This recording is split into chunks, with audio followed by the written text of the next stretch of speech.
what's an or a few anime that at one point you either really loved, really liked, or was like either maybe your favorite thing, and then over time you either dropped to the point where it's just like you stopped watching it, you stopped liking it, you fucking hated it. Obviously, Ruby is in a bunch of our lists. Demon Slayer. Ruby as fuck.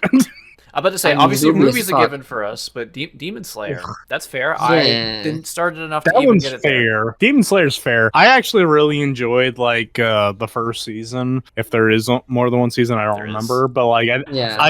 I enjoyed the first season, but it wasn't enough to keep following. I think I read the manga to its finished, but like I probably didn't like it, and that's why I didn't watch the anime. But like, I thought season one was weird. interesting. I've said the Demon Slayer kind of falls into this level of it's a weird comparison, but I've said it has pretty privilege, where it's well animated and nothing else. Yes, it does have pretty privilege. Because people are like, oh, it's so like my friend Jerb is like, oh yeah, it's really cool. Like, and granted, he's not the kind of person who's gonna glaze it like everyone else does. He just likes it, but I just was like, yeah, it's a spectacle. He's like, hell yeah, and I was like, yeah, and there's nothing else. No.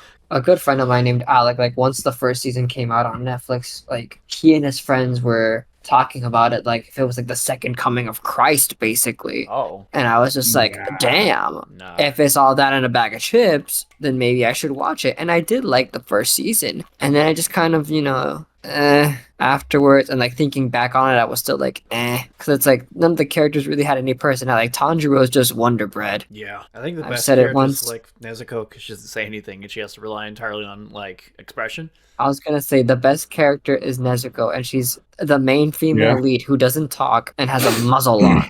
You know, it sounds pretty bad when you say it like that. Right? Like Sounds you real can't bad. describe this anime to anyone. They'll be like, love- huh? Oh, she also is I in a think the- box on the main character's back consistently. if you want a perfect description of Demon Slayer, watch Team 4 Star's like mini abridge about it. It literally covers everything wrong with it in a really funny fashion. Like one of my favorite parts is that like as one of the main villains is getting their head cut off, he's just like, okay, as you're killing me right now, let me explain my very tragic backstory. It's always great when you could predict. It's like, oh, this character is about to die. Anyway, here's my very tragic, traumatic backstory of why I turned out this way. Oh, we're stuck here for 5 minutes, aren't we? Yes, you are.